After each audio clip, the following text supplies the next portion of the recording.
महाकुंभ में डुबकी लगाने से पुण्य की प्राप्ति होती है, और यह सिर्फ व्यक्तिगत आध्यात्मिकता का नहीं, बल्कि हमारी अर्थव्यवस्था पर भी गहरा असर डालने वाला अनुभव है। इस अवसर का महत्व आध्यात्मिक और सामाजिक दोनों दृष्टिकोण से अत्यंत महत्वपूर्ण है।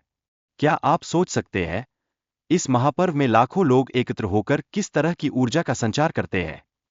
इस बार महाकुंभ की व्यवस्थाओं में कई महत्वपूर्ण सुधार लाए गए हैं। 1,60,000 टेंट और 30 नए पीपा पुल बनाकर श्रद्धालुओं के लिए एक सुविधाजनक अनुभव सुनिश्चित किया जाएगा।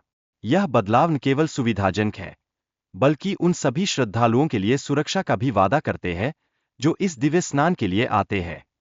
महाकुंभ में श्रद्धालुओं की सुविधा के लिए 400 किलोमीटर की टेम्परेरी रोड और 70,000 स्ट्रीट लाइट्स का खास प्रावधान किया गया है। ये इंतजाम सिर्फ नजरिए ही नहीं, बल्कि एक सुरक्षित और आकर्षक वातावरण तैयार करने के लिए है, जहां श्रद्धालु स्वतंत्रता से अपनी आस्था निभा सकें। क्या यह एक नया युग नहीं है, जहां श्रद्धालुओं का अनुभव प्राथमिकता पर है? इस बार 50,000 टॉयलेट बनाए गए हैं, ताकि श्रद्धालुओं को किसी भी प्रकार की दिक्कत न हो। इसके साथ ही 40,000 सफाई कर्मियों की विशेष व्यवस्था भी की गई है।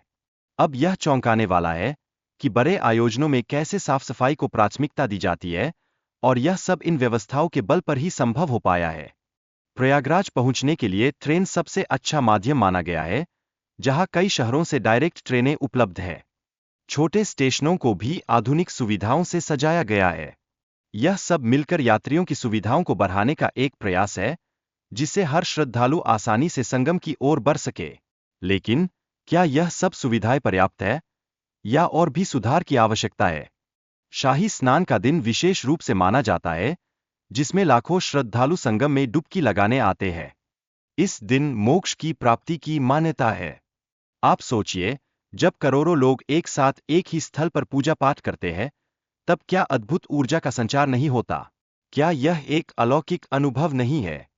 शाही स्नान के दौरान प्रयागराज में करोड़ों लोग स्नान करने आते हैं।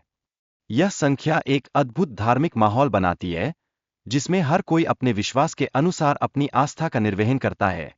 क्या आपने कभी सोचा है कि यह भीड़ किस तरह की सामूहिक भावना का प्रतीक है?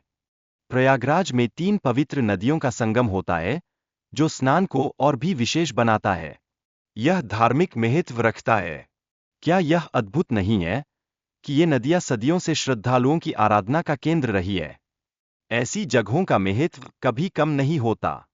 संत महात्माओं के दर्शन के लिए प्रयागराज में विभिन्न स्थान हैं, जहां श्रद्धालु संतों के साथ समय बिता सकते हैं।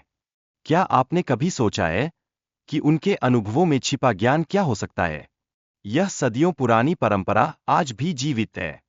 प्रयागराज में लगभग 200 होटल्स हैं, लेकिन उनके चार्जेस बहुत अधिक है। कई लोग लो बजट की व्यवस्था के लिए सरकारी विकल्प चुनते हैं। यह स्थिति दर्शाती है कि बड़े आयोजनों में आर्थिक प्रबंध कितने महत्वपूर्ण हैं। क्या आप इस पर विचार कर रहे हैं? महाकुंभ के दौरान सुरक्षा और सफाई के लिए विशेष व्यवस्था की गई है। लगभग 50,000 पुलिस और 22,000 सफाई कर्मी तैनात रहेंगे। क्या यह व्यवस्था हमें बताती है कि इस महापर्व की गंभीरता को समझा गया है? साफ सफाई और सुरक्षा दोनों ही आवश्यक है। श्रद्धालुओं की सुविधा के लिए 40,000 से अधिक टॉयलेट बनाए जाएंगे। इसके अलावा कई अस्पताल भी इमरजेंसी सेवाओं के लिए तैयार किए जा रहे हैं। क्या आप सोचते हैं कि ये सभी व्यवस्थाएं एक सुरक्षित वातावरण सुनिश्चित करती है, या क्या इसमें और सुधार की गुंजाइश है? प्रयागराज के विभिन्न घाटों के नाम और उनके किराए के बारे में जानकारी दी गई है। ये घाट स्नान के लिए विशेष रूप से प्रसिद्ध है। क्या ये घाट केवल स्नान के लिए महत्वपूर्ण है, या इनकी अपनी एक कहानी है जिसे हर श्रद्धालु जानना चाहता है? प्रयागराज में प्रमुख मंदिरों के नाम और उनके दर्शन के बारे में जानकारी भी प्रदान की गई है। ये मंदिर श्रद्धालुओं के लिए महत्वपूर्ण स्थान हैं। क्या आप एक बार इन मंदिरों की आस्था और शक्ति का अनुभव करना चाहेंगे? संगम रेलवे स्टेशन की स्थिति और बंद रहने की तारीखों की जानकारी भी दी गई है। यह जानकारी यात्रा की योजना बनाने में सहायक होगी। क्या आप समझते हैं कि इस तरह की जानकारी एक सुव्यवस्थित यात्रा के लिए कितनी आवश्यक है? प्रयागराज में महाकुंभ के दौरान श्रद्धालुओं की संख्या बहुत अधिक होती है, इसलिए संगम स्टेशन को बंद करना एक सिस्टमैटिक प्लान है। क्या यह कदम इस महाआयोजन की गंभीरता को दर्शाता है, या इसके पीछे अन्य कारण भी हो सकते हैं? संगम स्थल पर स्नान करने के लिए विशेष तैयारियां की गई है। इस दौरान श्रद्धालुओं को बेहतर अनुभव देने के लिए चलती फिरती कॉटेज भी बनाई गई है। क्या ये सुविधाएं श्रद्धालुओं के अनुभव को और भी समृद्ध करने में सक्षम होंगी? प्रयागराज महाकुंभ के दौरान होटल और कॉटेज की दरें भी बढ़ जाती है। श्रद्धालुओं को इस बात का ध्यान रखना चाहिए कि चार्जेस सामान्य से अधिक होंगे। क्या आप तैयार हैं इस अद्भुत अनुभव का हिस्सा बनने के लिए, या आपकी जेब इस दरों को सहन कर पाएगी?